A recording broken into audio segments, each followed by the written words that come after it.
Hello everybody, welcome back to another episode of Saturdays with Dad. So today we are going to be delving into the 2000s decade and we're going to push it all into one video.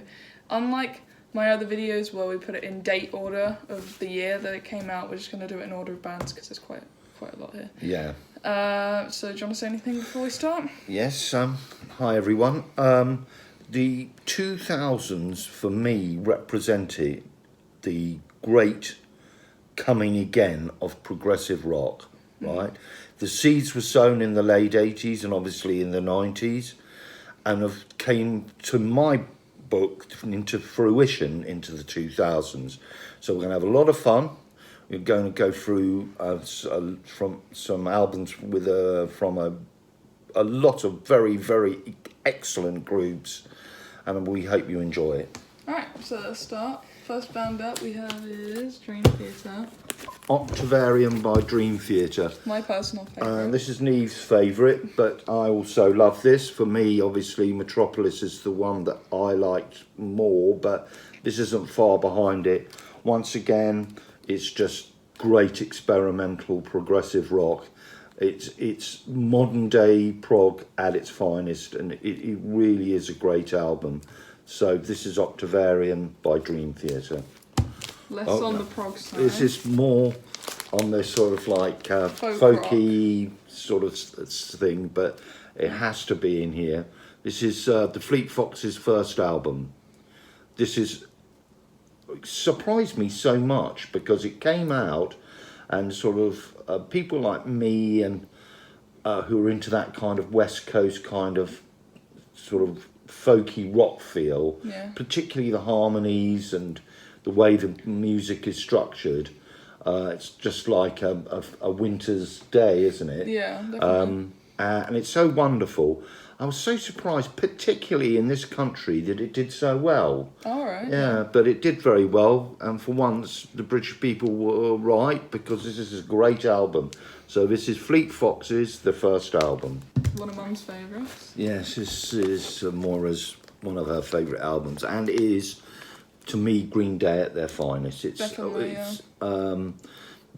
definitely an album worth getting. I think it's the last great sort of punk rock album that was released. And you could almost say it's a concept album as well. Well, it is a concept album because they made it into a musical, so they must have been able to do something with it. And there's some great tracks on it, not just the American Idiot one, you know, just the Jesus of Suburbia, Boulevard of Broken Dreams. There's a lot of great stuff on this. Every single track is just wonderful. And as I say, this is Green Day at their finest. So this is Green Day, American Idiot. So shall I just bring all of these out at once? Yeah. Right, I'll just introduce you to, there are a few albums here.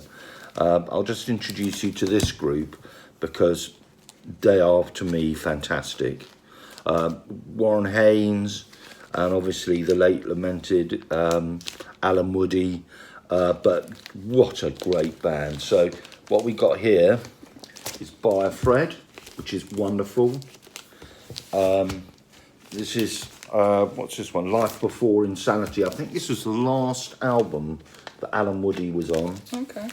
And these two are related? These two are very related. So when Alan Woody passed away, they'd had Warren Haynes had a load of songs he'd written, but what they decided to do was to invite a load of celebrity bassists, as you could possibly say, to come on here and play each different sort of song. So you've got... This is quite the lineup on this one. Yes, well, you've got Jack... Look at that. You've got Jack Bruce, Hotel Bob Burbridge of the Dead and Company. You've got Mike Gordon. Oh, you've just got everything. You've got Jerry Cantrell, Greg Allman's on it, Derek Trucks is on this, but they're not big. And some great stuff here. Phil Lesh, who have we got here? Chris Squire is on it, Jack Cassidy. There are just a load of great musicians on these two albums, so I have to put them in together.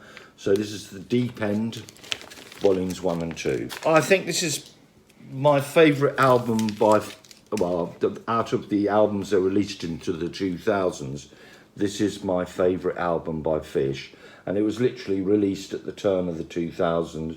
And this is Farmhouse, incidentally quite a difficult record to get hold of.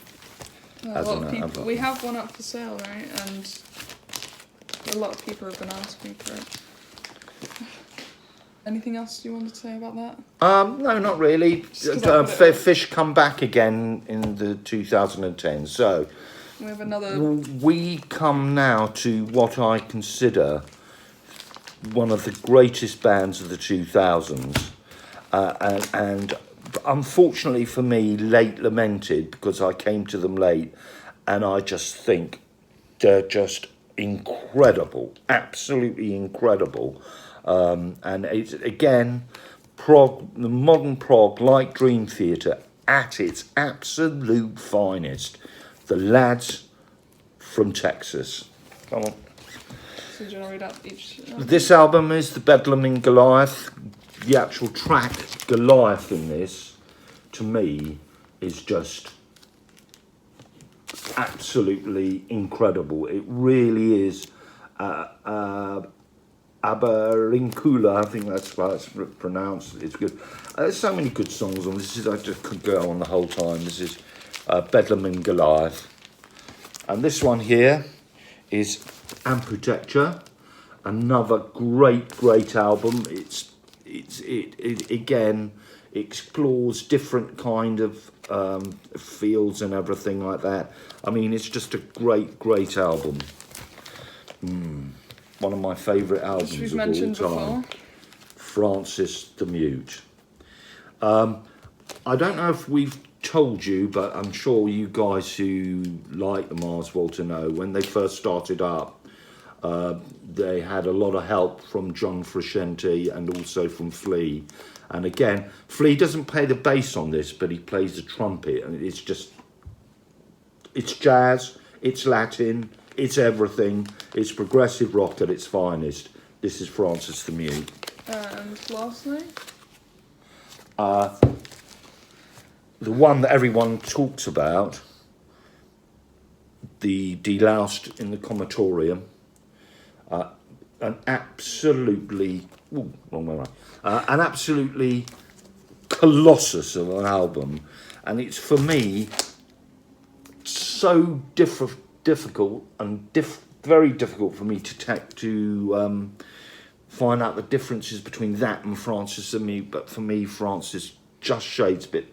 This is fantastic, you know, I think a must in any and I think they're all a must in any collection. Incidentally, my favourite drummer of the Mars Volta was Thomas Pridgeon, but they just blow you away. That Mars Volta. Thank you very much. So we now go from Texas to Sweden. Again, another progressive rock group that started off as a metal band, and then they became sort of like metal prog, and then in the last decade, in this decade, 2010s, have not totally left the metal behind, but they've become much more prog. But the transformation started in the 2000s for them, particularly once Stephen Wilson got involved with them, and the albums in the 2000s, well, they're just great. So this is the greatness that is Opeth, and this one is Blackwater Park, probably their finest album. There has definite strains of metal, but became much more exploratory, and there's a lot of great stuff. This is an amazing album. I prefer, for me, my taste, I prefer the later albums, but this one is Set Them on the Wheels. That is a great album. That's Blackwater Park. And this one here is Ghost Reveries, which became, this is an album which obviously still has the metal influence on it, but it's becoming less and less. And I think this is the first album they had with their keyboards player in it. Okay. And this is Ghost Reveries, and again, some just brilliant stuff on this. So yeah, Opeth, Ghost Reveries. Talking of Stephen Wilson.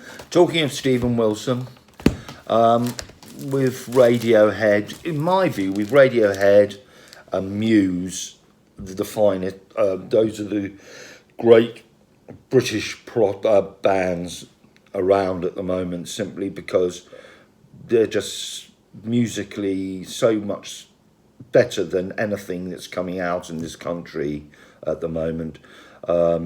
Yeah, there are some very good stuff, but these are the ones Your really favourites? are my favourites.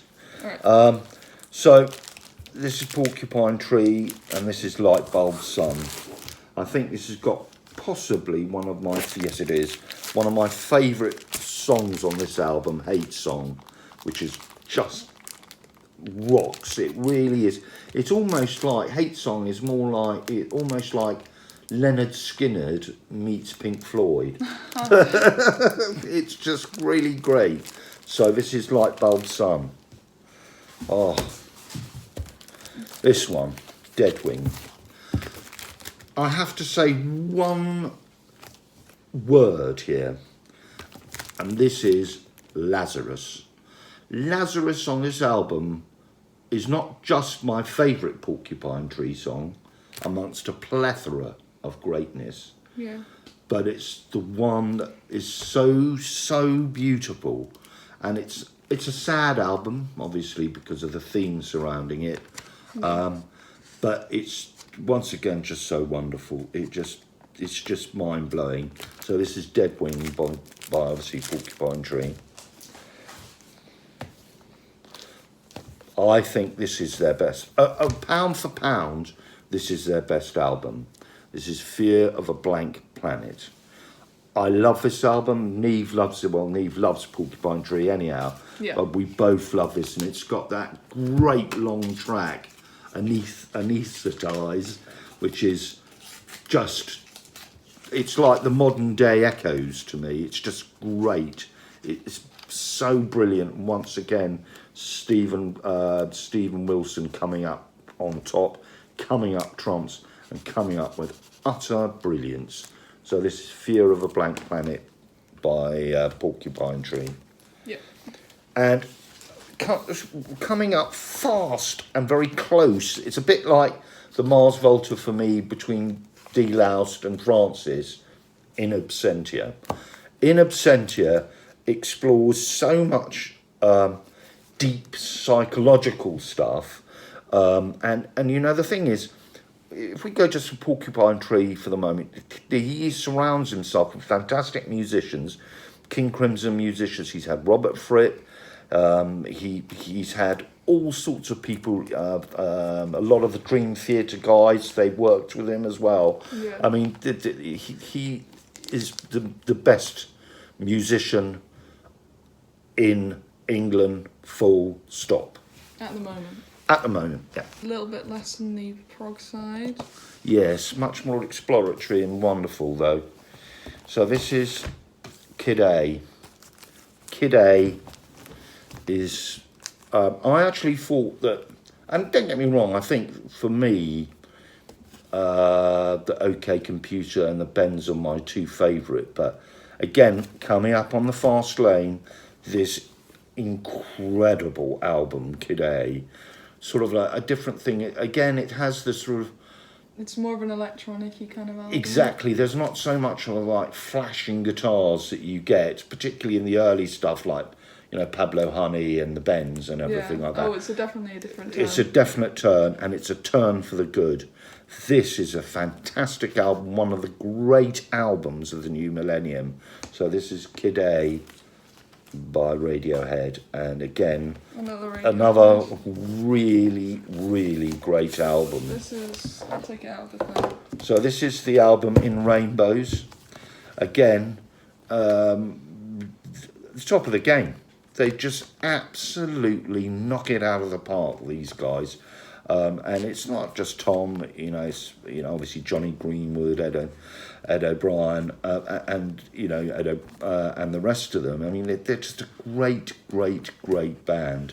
And these two albums stand up, you know, this one and Kid A stand up with the greatness that was the Bends and obviously OK Computer, but Radiohead, another British band to be proud of. So going back to the States, first of all, my favourite album by this band, the Red Hot Chili Peppers. This is By the Way. There's so much stuff on this. Basically, it's rock and it's stadium rock, but it is very good. And the musicians, I mean, John Frusciante is a blinding guitarist, and also Flea, the bassist, is just incredible. And it has an almost different feel to other Red Hot Chili Peppers. It has a like Beach Boys-y feel, doesn't it? Oh yeah, definitely. And you can definitely hear the influences Brian Wilson had on. Why is it people with Wilson always such a great? But you can hear the Beach Boys influences, and it's just a fantastic album. Can I say a couple of things? So first of all, shout out to Johan, my boyfriend, for turning me onto this group. And secondly, did you know, something that Johan told me, that during the making of this album, John Frusciante was actually listening to a lot of Emerson, Lake and Palmer. Oh, really? Which influenced, I think, some of the sound on this album. So Yeah. of course I'm going to know that. This is a great album. It's a big album, but it's great in its own way. And the actual track, Stadium Arcadium, possibly is my favourite track. And Frusciante's guitar solo on that track, Oh yeah. to me, it's just beautiful. But all of this is very good. As I say, extensively long album, but I love long albums. Neve loved long albums. And as long as it's great music like this, bring it on. Definitely. Yeah. So, along with Red Hot Chili Peppers, this next group is one that I think that we listened to quite a lot throughout the first March lockdown here in the United Kingdom, and both funnily enough from America. But this one is one that I listened to a lot previously, and then I introduced to you because I thought they were quite proggy and quite interesting, quite psychedelic-y, which is what you like. So no, absolutely, completely true, and they sort of out there as well. So this is 10,000 Days, my favourite Tool album. Neve will always know I love special effects, things like the sound of thunder and rain, a la Black Sabbath's first album. bells. And bells as well, a la Hell's Bells by AC/DC. So this is, to me, wonderful. Absolutely brilliant album. Wings for Mary's Part 1 and 2 are, to me, classic metal prog. And it's got this dark feel, but that's what always happens with Tool. Oh yeah. And that's, for me, my favourite album of theirs. So that's 10,000 Days by Tool. But should have done this one first. Yes, this is Lateralis, which is another great album. Again, it's the same sort of feel. It's very dark. This one's when they started to go more prog. So the one album before this was more metal orientated, and this one's more progressive rock influenced. Yeah. That's what I heard by comparing the 90s Tool to the 2000s Tool. But yeah. Yeah, but and on the back of that, you can see why I think these two albums are my favourite Tool albums. Certainly Lateralis is a brilliant album as well. Not quite as good in my view, but it's only my view, as 10,000 Days. But this still one, good. I'm not good, it's brilliant. This album that we're going to introduce is the last album. I would say it's almost impossible to get this on vinyl. But hey, we've got it on vinyl. So this is Oysterhead. Yeah. This is the Grand Pecking Order. This is a very, very limited edition. And it is a supergroup.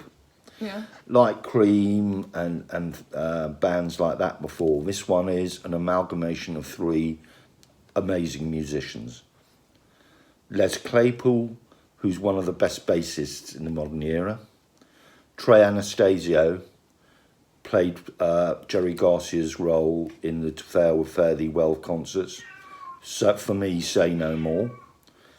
And finally, the great Stuart Copeland of everyone knows from Police fame.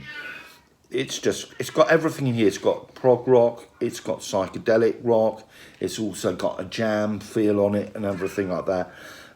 I just hope and pray one day they bite the bullet and come over here when this is all over and play a gig. But this is a mighty fine album. And so this is Oysterhead, and this is obviously the Grand Pecking Order. So that's the end of the 2000s decade. Any final thoughts? Yes, as I said at the beginning of the video, it's sort of, for me, and what I like, it sort of came sort of full circle from the early 70s, the classic prog bands into the new, more sort of dynamic, and sort of, well, obviously with metal influence, prog bands in the 2000s. Some great albums, absolutely great albums. I hope you enjoy it. I know I've probably left a lot of albums out, and I think I did leave. I know you're going to go, oh my God, but I've suddenly remembered, I think Kanye West's My Beautiful Dark Fantasy, or I don't know if that's in. I think it's like My Beautiful Twisted, something like that. And we've got that, and I quite like that as well. I mean, because Kanye West sort of explores different avenues. It's not just sort of rap and soul and things like that, but he does like a lot of. He does use a lot of metal music. He used a sample of 21st Century Schizoid Man as well. And Black Sabbath as well, so he likes a lot of rock as well, but so there's some real dark stuff on that. That's a great album, it really is. Yeah, so yeah, next week will be the 2010s, and then that would conclude our decade rundowns. I actually have a great video idea for after that, but I'll wait till the end of next week's video to say that. And yeah, I'll see you all on Monday for another prog related video, which is I think my concept album's part 2, so you can look forward to that. See you all then. Have a Bye. good week. Bye.